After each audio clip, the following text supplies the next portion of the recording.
Those fucking banjos, they smack a little bit harder now that NFL's here, and we are back with NFL. But more importantly, we are back with Showdown, which, if you don't know, the name of the fucking show is Showdown, Hoedown, so you best believe that we're going to be taking this a little bit serious than all that main slate nonsense we got going on Sunday. What's up, new guy? I'm the Degenerate75. I am a DFS content creator who is here to help you get a little bit better at football and golf. If you don't know, everybody just gives picks and plays, and that's what everybody wants, but I'm going to be focused on something a little bit different called the process. If that sounds interesting to you, I encourage you to hang around for the next few minutes. Maybe even toss some questions in the chat because we will be doing a giveaway. More on that in a minute. But if you find you really like the cut of my jib, check out that schedule. I'm going live all fucking fall. You're going to get so tired of this face with my gray beard. Showdown, Hoedown every Monday and Thursday at noon. You're here right now, so you should already know this. I'm going to be doing my college football stream every Friday night, 7 o'clock, Lord's time zone. If you're one of those people, I can't play college football, drive to the state line. I need your excuses. Like, I need another slice of cheesecake, and that's not very much. I'm still going to be doing golf every Wednesday, 7 o'clock, the emergency stream, Lord's time zone. And, of course, I am doing my main slate stream this Saturday night and every Saturday night at 7 o'clock, and I'm giving away 5 $100 tickets that you can build with me. We are going to put it in the Millionaire Maker. If we win it, I will PayPal your ass $500,000. I will. I mean, I'm going to make you fill out some fucking tax paperwork first, but I will send you the money. Ask my boy Cody. I will send you a large sum of money because I don't give a shit about money. I care about growing the community. So if you want to be in there, make sure you are leaving a comment on that video I did with Sia. Make sure you are on Twitter, but most importantly, make sure you're there Saturday. Be in the chat, and that will get you in the drawing, okay? Sorry, I got to turn the fat kid fan on me. As for tonight, my boy Bury Me Loose, for every 50 likes we get over there, which I already see almost 50, I will be doing another drawing. We are going to be drawing it from the chat over here, so get your question in. If you ask more than 2 questions, your ass is disqualified. If we get 100 likes, we'll do 2, and we will put them in the main contest tonight. So let's shut up and let's get going. Let's just talk about these contests. They are unbelievable. I mean, as a PGA and college football guy, I see these NFL contests, and I'm like, why can't my sports be like this? Because they have every type of contest you would ever want. They're so nutted. No matter if you want to be a 150 guy, you want to play a 3 max, you want to play high dollar, low dollar, anything you could want. There are such great contests. So instead of just diving in and getting into the minutia of all these contests, okay? Let's just talk about 2 things, okay? First of all, the structure of a contest. As always, here are your big 3 rules you're going to want to remember when it comes to the structure of a contest. My goal when playing in a contest is I love when first place is only 10% of the entire prize pool. So you can see the big $10 Millionaire Maker tonight, $2.5 million in the pot, $1 million to first. That's 40%. A great mathematician once told me that's not 10%. So that one right there, for me, I'm already out, right? I want to find these ones where I can get we're only, let's see, like, let's go look at this one. Here's a perfect example. A $3 20 max tonight. First place is $40,000. It's a $400,000 prize pool. That's 10%. That's good. The second thing I'm going to look for is I want second place to always be at least half of first. As you can see, 25 is, what is that? Out of 40, that's going to be 62.5%. So that is well over half. That is great. And I love to see 10th place be at least 10% of first. That 4,000 to 40,000 is a great ratio. So if you hit a really good lineup and you get that top 10, which you're lucky if you get one top 10 all season, you want to make sure you're getting paid on that. But the third rule I like to consider is the size of the contest. This one right here, as great as the structures of this, you got to play 158,000 people. And I believe it was Archimedes who once said that 158,000 people is a fuck ton. I believe that's what he said. So I personally like to stay in contests that are under 5,000 people because you don't have to hit the stone cold nuts to win those. You also don't chop with 58 other dudes who are playing the same lineup as you, right? So I like to play in smaller contests because I am good at building good lineups. Which brings me to my second point. What is your goal? If your goal is to get rich or die trying, well, then you can go play in the $10 contest, but just know that about 97% of that money you're putting in there, you're just lighting on fire, okay? 97% of people who play in this big Millionaire Maker tonight will lose money. So if you're trying to be sustainable, you want to make this money last all season, you got a budget, you don't want to blow through it all in the first week, don't blow your wad on the first week, then you want to stay the hell out of contests like this. If you want to play sustainably, you should be looking at single entries, 3 maxes, 20 maxes, contests where you can max enter and not let other people enter more lineups than you, but more importantly, contests that are smaller so you have a better chance at having those good finishes, and contests that have that flatter payout structure so when you do hit that really good lineup, 5th place pays you a lot of money and not just like $200, right? So those are the golden rules to remember. So those are the questions you need to ask yourself. From there, I think the other thing you want to consider is this, and this is a big point that you will not hear me say so much at Main Slate. go form your narrative. You will hear me say this all year. Showdown is about narratives. You want to form a narrative, and then you want to go build a player pool around that narrative. Say you think the narrative is this game is going to be way lower scoring than you think it's going to be. It's going to be a 16-13 type game. Well, in that case, a lot of different players come into play in that format that wouldn't be there in a shootout, right? Kickers, defenses, second-string running backs, tight ends. Those guys become way more valuable in a lower scoring game than if the game is going to be 35-34. You will almost certainly not want to have kickers and defenses in a game like that because so many receivers and quarterbacks will go off that they will just completely annihilate those. So first of all, pick your narrative. Then after you pick your narrative, you go pick your player pool of guys that can fit that narrative. And then from there, this is how I like to do it. You do whatever you want. You have your process, I have mine, but here's what I like to do. I like to build my player pool, and let's say that my player pool is only 10 guys. Well, if my player pool is only 10 guys, I basically only need to make 3 to 5 lineups to really get a good mix and match of those 10 guys, right? So maybe I go play in a 3 max and a couple single entries, and that could be my 5 lineups. If I make my player pool and I have 14 guys in my player pool, well, then I probably want to be doing something closer to like a 20 max, right? Because I'm going to need to get more mixing and matching of those combinations to get there, right? So come up with your narrative, build your player pool, and then from your player pool, I want you to think about how many lineups do you need to build to get that. And if you're like, well, I can't afford a 20 max, dude, I'm pretty sure they got like a $1 20 max down here, right? I'm sure they have a 50-cent 20 max. They have everything, right? So almost no matter what your budget is, like, yeah, here's a quarter jukebox, but I think that's a 150. The point being is, come up with your narrative. Build your player pool. Let the size of your player pool determine the number of lineups you need to build. If you have a player pool with 25 guys or you like multiple narratives tonight, well, then maybe you are better playing in a 150 max, right? But if you only have 10 guys, I built my player pool, I have 10 guys, I think at most you need 3 to 5 lineups to really kind of mix and match those guys, right? If you build your player pool and it's 8 guys, you should literally probably either do one of 2 things. Just condense it down to one single entry and put that in as a $100 single entry, a $50 single entry, a $15 single entry, or maybe just build 2 versions of that lineup and have 2 pieces that you rotate out so that your player pool determine the kind of contest you're going to play in, right? And then let your budget determine how expensive those should be. If you have a $50 budget tonight, well, then go play in the $50 single entry in that case, right? If you have a $5 budget, go play in the $5 single entry. Let all of these things form your process. If you're not forming a process, just know you're going to lose. And there's a decent chance you're going to lose even if you have a good process. But if you continue to work on your process, this is how you can quit bleeding money and become a sustainable player. Have fun with this stuff. And if you do it right, you sustain yourself long enough that you don't become a deposit king every week, you might just buy yourself enough time to fucking spike that monster, which you can do if you have a good process and you sustain yourself long enough. Okay? That is it. That is contest selection tonight. I hope that rings through to you. 158 people in here, only 78 likes. That means about half of you fucking hate me. Fact! Okay, let's get over. By the way, drop a like and a subscribe. The channel is just blowing up right now. Appreciate every single one of you. I know it's you liking, subscribing, telling friends, turning on those notifications so you don't miss these live streams. I appreciate every single one of you. When you do that, it helps me and the editor out so much. We're just a couple little fucks trying to compete against all them big boys. So when you do that, it helps us a ton, okay? We appreciate you. You the man. And if you drop a like, I'm going to give away more money because, as you need to know about me, I'm not a poor. Not a poor! Guy in the back, are we poors? Okay, he's a poor. I am not a poor.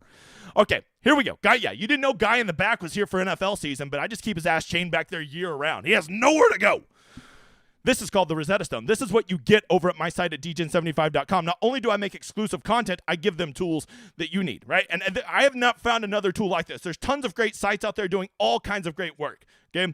But this is what I want, right? This is where it takes all the relevant, useful information I need to know for the game, and it puts it into one almost play sheet, right? You ever see those offensive coordinators, and they got their play sheet, and it's all colored up and shit? That's what I want the Rosetta Stone to be like. Take all this complicated information and put it into one place where I can analyze it, and this is what it looks like, right? Am I always going to give you the version that I give my site? No, but this is the first show, so I'm being nice, you donkey dick. Let's get going. As you can see, we have a, 52.5 point total. The line has actually shrunk down to about 4 to 4.5, which is pretty significant, right? Because the line opened at 6.5, but with the Travis Kelce news, or at least the Travis Kelce concerns, that line is dropping, and it is dropping quickly. No surprise, both of these teams last year were far above average in pace, but not as fast as you would probably think they are. They were just so damn efficient last year, you probably thought they would be some of the fastest teams out there. They were 2 of the heaviest passing yard teams in the entire NFL with a ridiculous 73 and 67% of their yards coming from pass. And their Detroit's defense was pretty bad last year. Part of that is they just had to go up against so many plays. But Kansas City's defense, better against the pass than you would think, right? So that's kind of our overview of the game. I think we would be remiss if we didn't start with status watch, right? I don't even want to call it an injury watch. And when you go down to status, there's really one big name. It's going to come down to Travis Kelce. As you can see looking at the stone right here, we currently have him projected at 0. I am thinking Travis Kelce is going to be out because, let's face it, when they miss practice the day before a game, 95% of the time that means they're out. So we are going to work on the assumption that Travis Kelce is out. But we won't really know until tonight, about an hour and a half before the game, when they have to submit their active and inactives for the game. And that's why I will be doing another stream from my Discord at that time, because that news is going to be really big. If Travis Kelce is going to be active, I think that he's going to become a mega leverage play, right? Yes, he may be a little limited, but Jesus, I'd rather have 80% of Travis Kelce than 100% of anybody else. So if Kelce's out, you can see the two people that obviously stand to benefit from this would be Noah Gray, the backup tight end, and Blake Bell, the belldozer from my Sooners, right? Now, those two, I actually think, are going to be the most logical thing. But here's what I want to challenge you to do. If Travis Kelce is out, this is what a noob always thinks. Oh, the starting tight end is back. I need to put the backup tight end in there. Okay, well, that can be a thing to do. But, that's not exactly how usage works. Sometimes teams can say, our fucking stud tight end, Travis Kelce, probably the best tight end of all time, is out.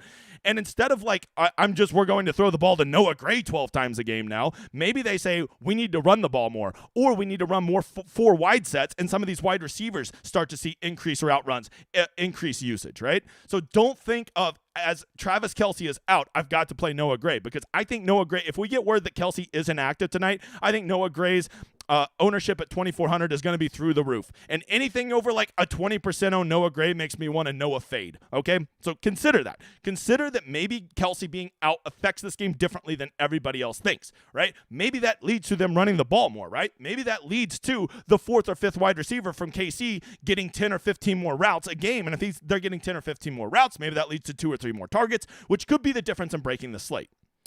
The other one is Richie James. I mean, is that guy ever healthy?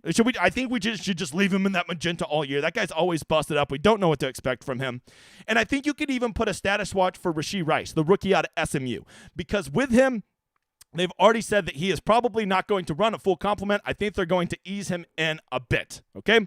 And on that news, this is common that you see rookies often do this. I think you could also put a status watch on Jahmyr Gibbs. Dan Campbell, maybe he's just bullshit. Maybe he's just playing the game, but he did say that they are not planning on giving Jahmyr Gibbs a basic full run at it, right? He is going to be a little bit more limited. I think they want to get him adjusted, or that could just be bullshit coach talk. I think that this needs to be part of your narrative. Are you buying it or are you not? Because if you think that Jahmyr Gibbs is going to be limited to something like 12 or 15 touches, I think that makes a guy like David Montgomery super, super interesting, especially if you think that this game might be a little lower scoring with Travis Kelce out, right? I think that is a very, very viable consideration, right? So, once again, pick your narrative. The narrative is what it's all about. Showdown is all about a narrative. Why did I do so well at Duke Clemson the other night for college football? Because I said no one is going to play that Duke's going to win this game, so let's just build lineups around Duke winning and dominating this game. And it happens every so often, and then everybody who played all Clemson guys, they're toast, right? So think about that. Think about a narrative, right? And sometimes if you can build a narrative that you like, that's great. But if you can build a narrative that you like that nobody else is on, that's the nuts, right? So what are some narratives that could play out tonight? I think the most common one is this game just gets a little sluggish. Everybody just thinks that these two teams based on last year are just going to be airing it out, and we're going to have 70 plays for each team, and there's going to be 70 points scored. There is a real possibility that's not going to be the case. Both of these teams have the ability to run the ball. Both these teams have the ability to slow it down. And there is a chance that just this early in the season, maybe the offenses aren't in mid-season form as it is the first game of the season, and they're not going to be as efficient as they were last year. So right there, you already have a narrative that maybe this game is a bit slower and a bit sloggier than we are expecting it to be, and that will already get you a little bit different. Another narrative to consider is Kansas City is still a 4.5-point favorite. Thus, I think that if you're willing to run 4 Lions or 5 Lions in your lineup, I think that is a build that very, very few people are going to go to. You rarely see people build 4 twos or 5 ones from the underdog. So that could be another thing that you could consider doing. You could also just play the blowout narrative, right? What happens if Detroit just goes in there and boat races, right? No one is going to be on that kind of one, right? You go Goff, 2 or 3 of his receivers, one of the running backs and the kicker, and then just run it back with some slapdick Kansas City wide receiver. Nobody will be on a build like that, right? Or if you really think that KC is going to blow them out, which let's face it, even without Kelsey, they're great. You could play a 5-1 KC build, and I think that that could get there, and not very many people are going to build that. Those are all some contrarian builds that you could consider tonight. Okay, remember, it has to be what you think the game's going to play out. You build lineups around your narrative, not these ones that I'm putting out there. I'm just simply giving you some different examples. All right, just running through the game, some things that I have, and then we'll get to Q&A. Don't forget, hey, let's get up to 150 likes over here. I see Blink 182 number of viewers. All right, so for Detroit, I think Jared Goff, we saw him last year. He was like, it was almost like an insanely surprising year. We thought Jared Goff sucked after his time with the Rams, but he was pretty good last year. And it would appear as though they have reloaded at talent. Jahmyr Gibbs is probably going to be able to fill that DeAndre Swift void. Sam Laporta is probably going to be able to at least 80 or 90% fill that void from Hawkinson. He is a Hawkinson-style tight end, a deeper down the seams, stretch it out kind of tight end who I would expect to have a very big season. So I think that Detroit reloaded quite nicely after losing Hawkinson and losing DeAndre Swift. They added David Montgomery. David Montgomery will almost certainly take over that Jamal Williams role. We saw Jamal Williams last year just break the slate like 3 or 4 different weeks. I would bet good money he gets the goal line carries. I would bet good money he gets at least 12 rushes. And I would bet good money he probably even gets a couple targets out of the backfield. David Montgomery is going to be higher owned than you want him to be, but that if you are buying the narrative that Detroit might control this game, I think David Montgomery becomes super, super appealing in this game, right? And never forget, this Craig Reynolds, if you're just always up for a punt, he always seems to bust a 30-yard run every game. At wide receiver, it's pretty obvious. Amon-Ra is their stud muffin. He is the guy that is going to be getting the lion's share of it. I think Amon-Ra is a super interesting captain build here. You can see he's actually leveraged at it. You can see I have him in the captain spot hitting the optimals at 20% of the time. So 1 out of every 5 slates, Amon-Ra is going to be the nut captain play, right? That's what the captain scoring is over here, whereas the flex scoring is all right here. I think that if you're going to play Amon-Ra in the captain spot, I think you're almost going to certainly want to pair him with Goff, right? Because if he's getting there, Goff is probably throwing quite a bit and getting him the ball. But what I will tell you about Detroit is the real secret to their team is trying to find who is going to be that second receiver tonight, right? Marvin Jones Jr., Josh Reynolds, Khalif Raymond are probably the 3 most likely suspects. They're all going to be on the field. They're all going to be getting interchanged, and they're all going to be running routes. Khalif Raymond is probably the least likely to run the most routes as he basically backs up as the the slot wide receiver, which is usually Amon-Ra's spot, right? Marvin Jones, I mean, there's just the whole middle ground where he fucking sucks. And then Josh Reynolds is always decently serviceable. I think he's an interesting play at 2,800. I think if everybody's going to play a 2,400 Noah Gray, maybe you just pivot and play a $2,800 Josh Reynolds, and you basically have the same build, but now you are dramatically different than the general public. Don't even get me started on Sam Laporta. I'm real big on him. If you think that Detroit is going to be moving the ball tonight, I don't see how Sam Laporta is not a part of that. I think he is going to run a lot of routes. He is not a guy they're going to leave in to block. He is going to be a guy that's out there running routes. He's going to be having high ADOT, average depth of target for a tight end. He is a dude that I would be looking to pepper at 5,000 as a ridiculously great price.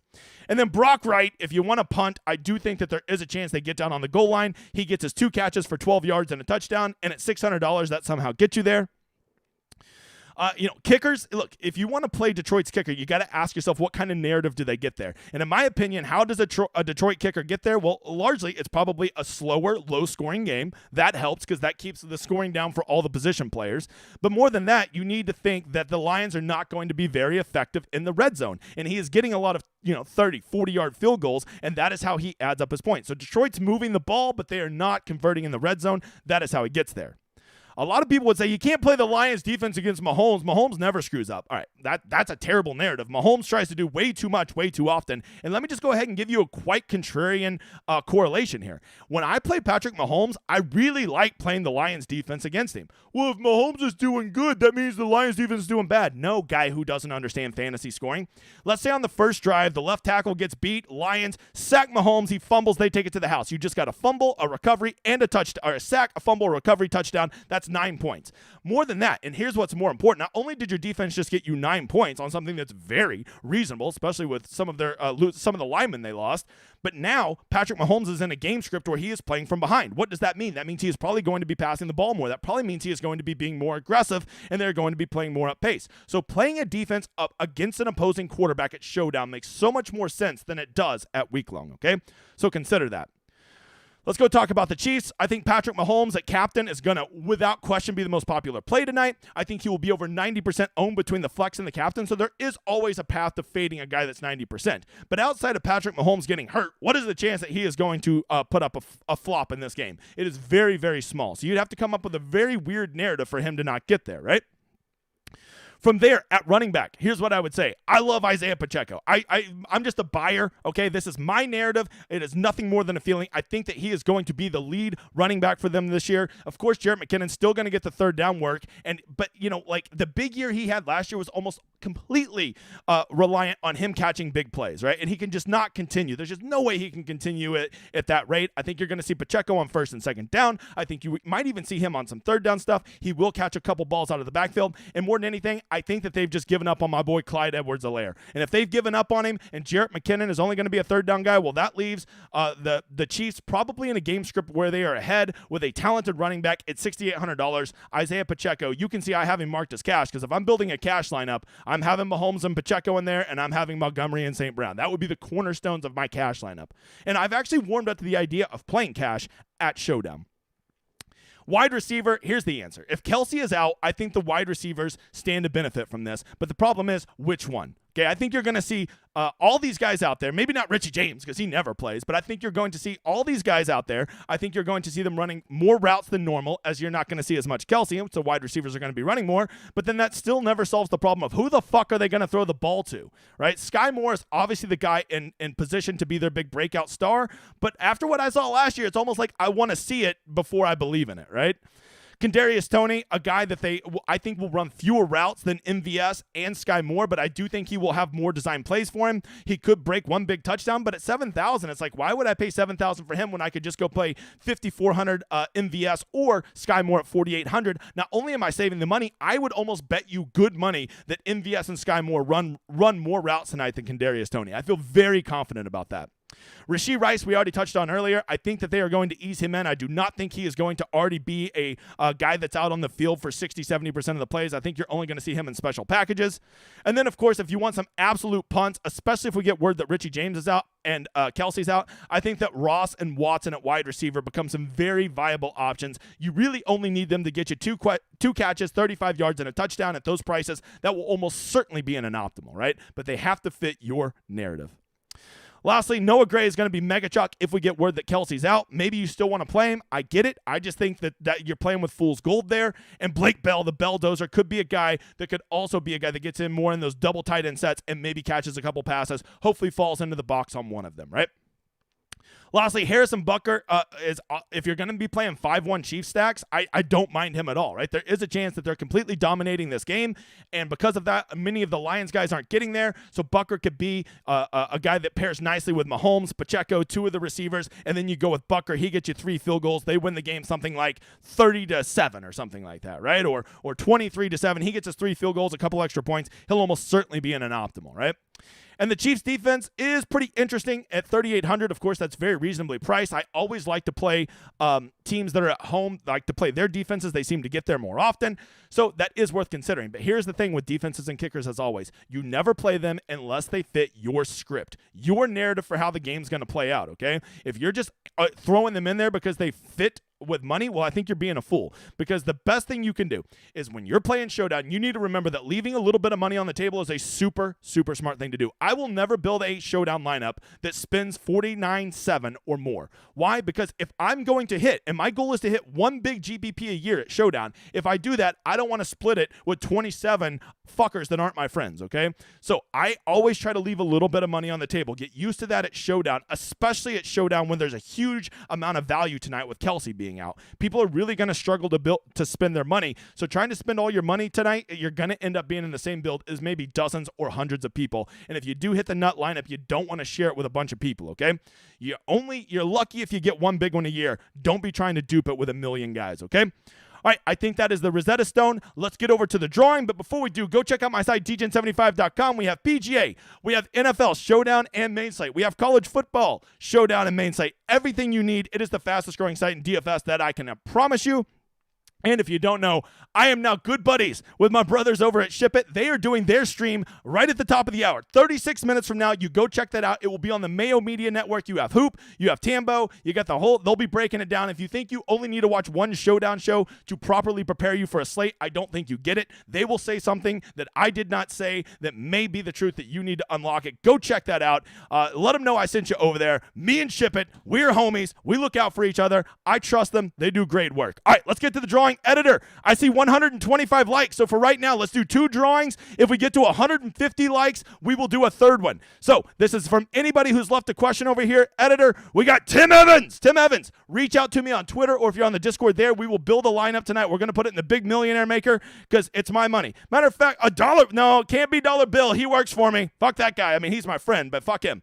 All right, give me another one, Editor. Let's actually do 3 of them. Let's do 3 of them. FPLFN. There you go. You're one, an Editor. Do a third one because it's only $10 tickets tonight. So let's do 3. We'll do 3. And if we get another one, if we get to 150, we'll do another one. Leo said, I asked questions. Well, yeah, still got to win the drawing, you entitled donkey. All right, one more, Editor. We're doing one more. The big guy's feeling generous today. It might just be that NFL's here. Woo, NFL's here. Let's go. And by the way, don't forget the $100 drawings. We'll be doing $100 giveaways on the Saturday stream. So make sure your happy ass is there. 7:00 Lord's time zone. I don't know why Kevin G. I see it. Kevin G. There you go. So there's our 3 winners. If we get to 150, we'll do another one, okay? So we already have 3 winners, and we still got probably another 10 minutes of answering questions to only get 18 more likes. Let's see if we can do it. In the meantime, let's get to some questions. And don't ask, should I play this guy or this guy? I don't give a shit who you play, new guy. I don't give picks. I'm here to help you with process and strategy. If you want to know who to play, then fucking go sign up for a tout site, you slapdick. Okay, time for NFL kick in the nuts. I mean, it's only a kick in the nuts if you don't have a game plan. I hope you watched my NFL process video yesterday. I was very proud of that. It's over on the Discord.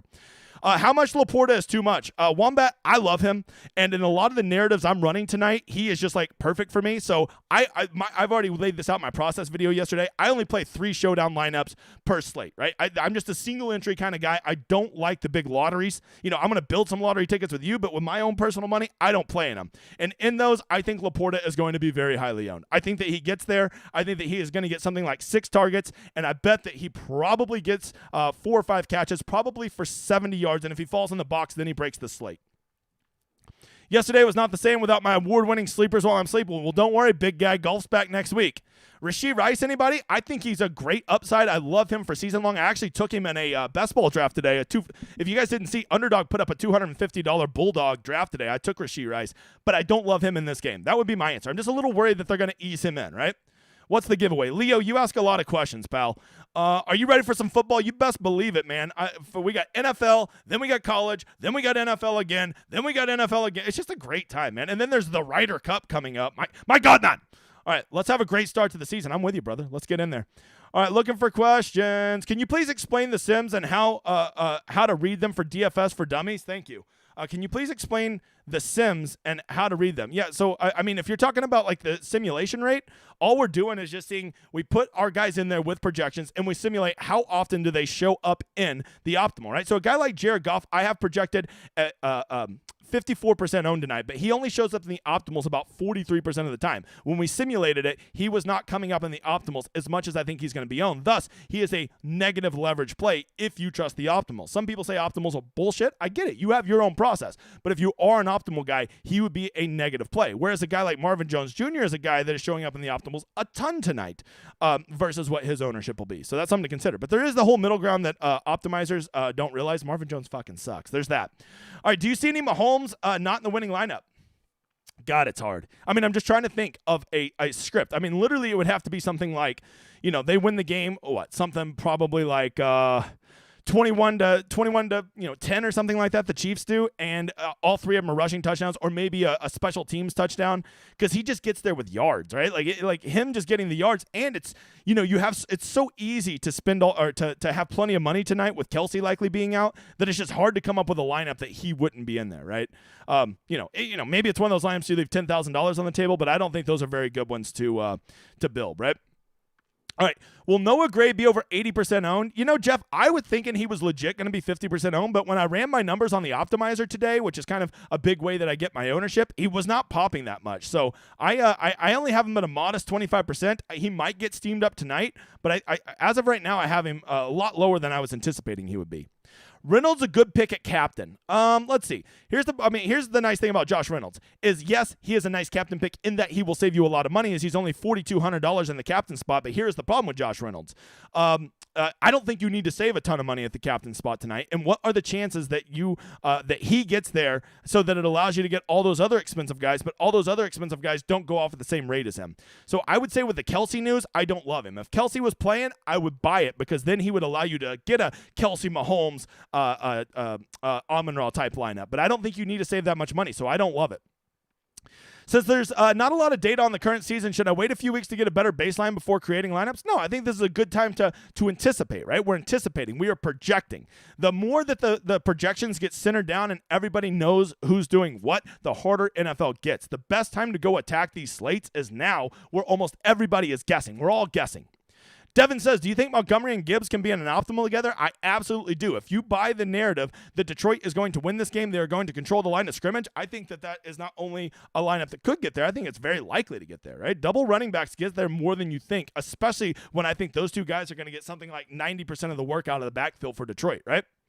Gibbs' role, any clue? I think that he's going to be a lot like DeAndre Swift in week 1. I'm looking for 12 to 15 touches, maybe a screen pass or two, a couple passes out of the backfield, probably only 8 to 10 runs between the tackles. That would be my guess, which isn't great for an $8,200 guy, right? He's basically going to need to score a touchdown to have any chance to pay that off, in my opinion. Is St. Brown the nuts play? I mean, Amon-Ra at $10,200 is just too cheap. He is a target monster. He is clearly their number one. I think Amon-Ra is a great play tonight, but he has to fit your narrative. Have you liked and subscribed, new guy? Thank you, Fantasy Valhalla.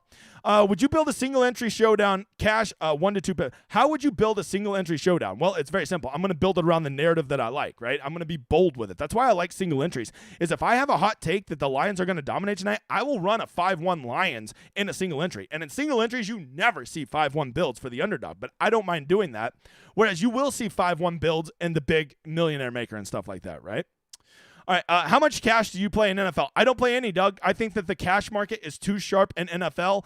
By the time you pay the rake, it is very hard to be a profitable player. I only like to play cash in sports where I see a definitive edge, and the NFL content and projections are so sharp, you're just not going to find a ton of fish out there to take money off of. So I'm going to stick to what I'm good at, which is spiking GPPs, right? That is my game, and only, you got to evaluate where you have success and where you don't, right?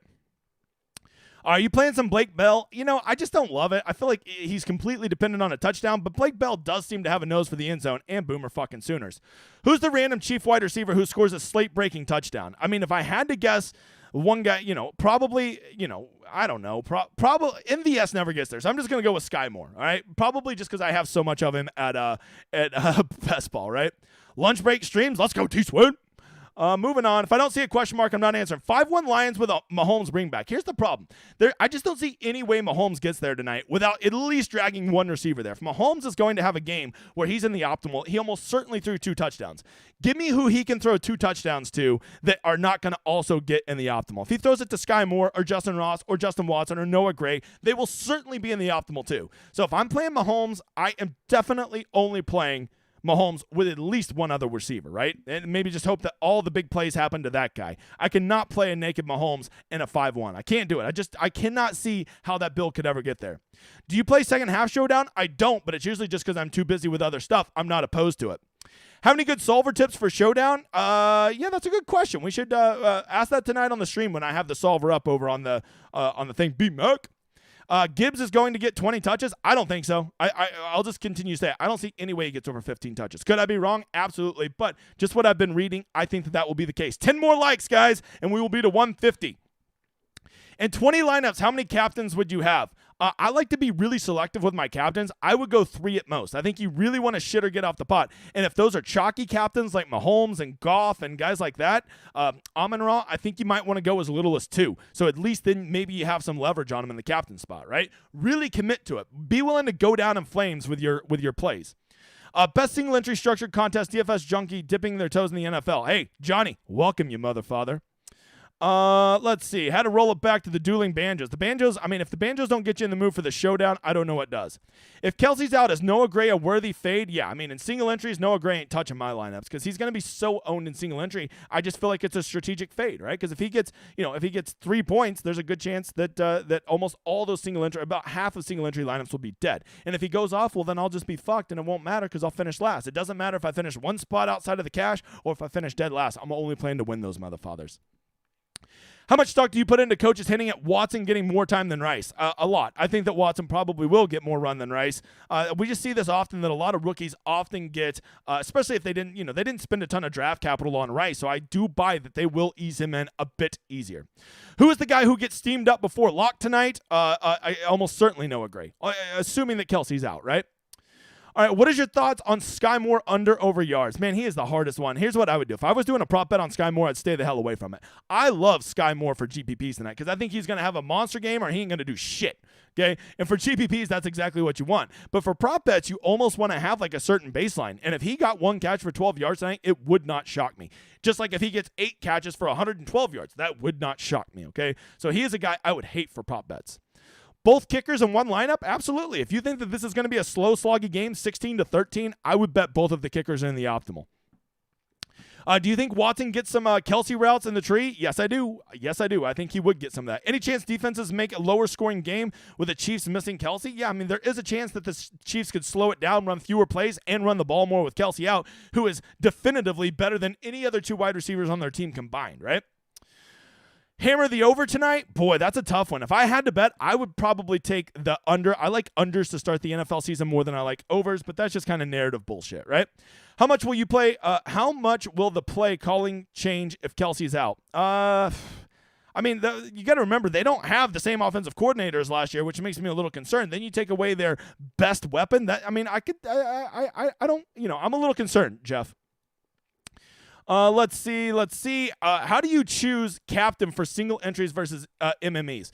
Well, it's simple. Whenever I'm doing my single entry, it's usually because I have a big conviction on what type of narrative I think is going to play out. And if I have a narrative that Detroit's going to get ahead and run the shit out of the ball, to me, that makes a guy like David Montgomery almost certainly a captain type guy, right? Or maybe even Amon-Ra St. Brown, because if they're up, they're probably going to be having fewer targets, and I think that he gets a higher volume of those. And so with that concentration, that's how I would choose those guys. At MME, I would want to choose the guys who are probably the most contrarian type ones, right? Like who is a captain that no one's going to play tonight, right? Like I think Gibbs is going to be under-owned as a captain. Marvin Jones is going to be under-owned as a captain. MVS is going to be under-owned as captain. So I start looking at those guys who could have big games, but who will be lower owned. How do you get a narrative when the total is high? Well, you got to just come up with maybe the game's not how everybody thinks it'll be. That's how. How much salary do you need left on the table to win the millie tonight? I mean, the truth is it'll almost certainly be chopped. I wouldn't start leaving like $3,000 on the table. Mahomes will throw all over the place. How do you feel about rotating through? Yeah, I like that. If you think that they're still going to pass the ball over the place, I think you just keep going with Mahomes at captain, and then you just mix and match 2 and 3 of those little slapdick receivers that he has because they're so cheap. He can get those guys there, run it back with 2 Lions. I think that's a great build, Steven, if you're buying that narrative. JT in the house, captain running back, same team, running back. Yes, I think so. I think you could go I think you could do a Pacheco as captain and have McKinnon in that lineup. I think you could do a Montgomery as captain and a Gibbs in that lineup. I think that could get there if you think that is going to be more running plays tonight, which based on last year, these teams did not run it a lot. I'm brand new to NFL. How do I figure out where my strength lies in choosing contest selection? I think that what you got to do, Chad, is just keep your bankroll really small at the start and kind of go maybe playing some different ones, right? Playing some single entries and some 3 maxes and some 20 maxes. You know, maybe playing the quarter, right? So now you can go put 20 lineups in that, and it's only costing you, what, $5 or something like that. Go play in a $1 single entry. Go play in a $3 3 max, so you're not blowing through tons of money till you kind of figure out your process.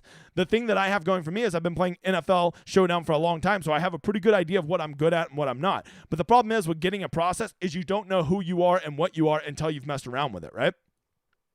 I do not love Rashee Rice if Kelsey's out. I think I would rather want to go with some of those other receivers. I think Kelsey being out really benefits guys like MVS, Sky Moore, maybe even Kadarius Toney.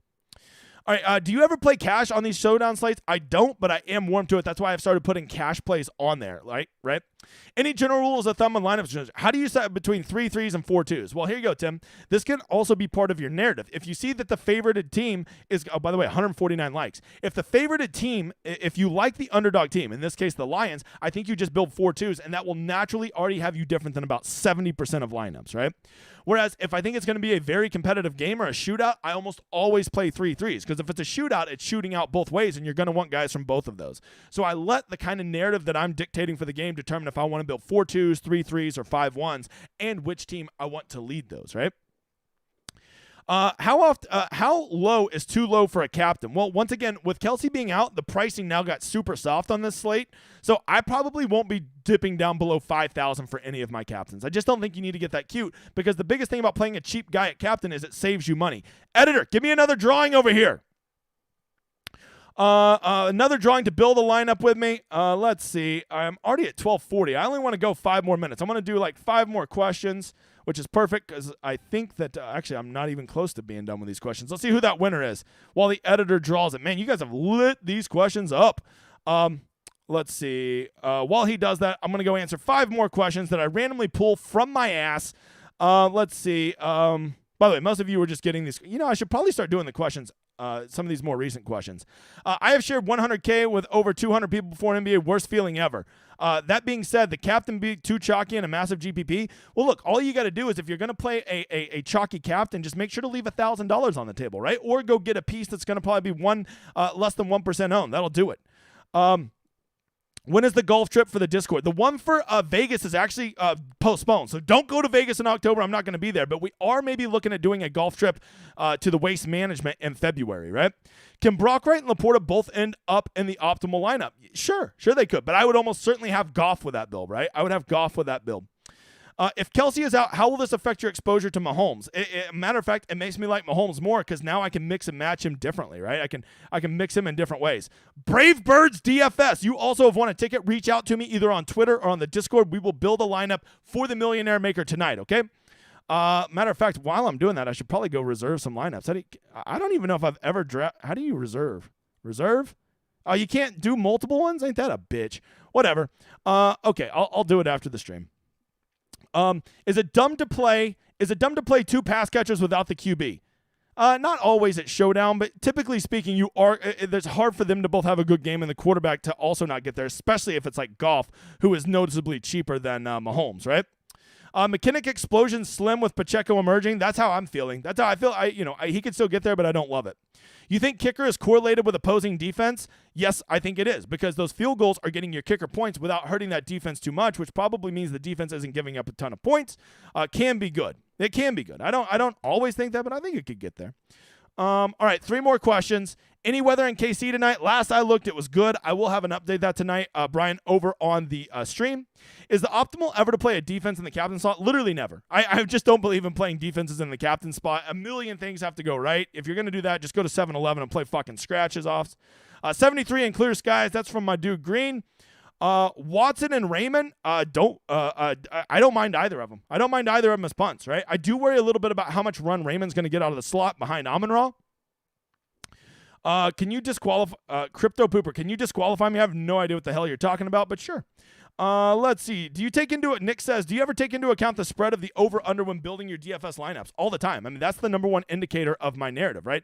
With that total tonight, Nick, of 52.5, I think almost everybody is playing the shootout narrative, so maybe I'm just going to go quite contrarian to that. I'm going to play the more, it's a grinded-out, slower game that people are expecting, and right there, I'm already going to be dramatically different in my build than almost everybody else, just simply by using the Vegas line, okay? When are your projections going to be synced with the solver? They should be up. Jason, editor, is it not up over on the solver yet? They should be. I could probably go look that up. If you go over here to the solver, let me see if it's here. NFL, go to NFL, drop down box. You go to Degenerate 75, and they are fucking not in. Wait, that's because I'm on the wrong thing. Let's go to Showdown. Captain Mode Showdown for tonight. Get them in there. Degenerate 75. They are in there. You can see my ownership and my projections are already loaded, so they should be good to go. So, yeah, you should be able to build them, right?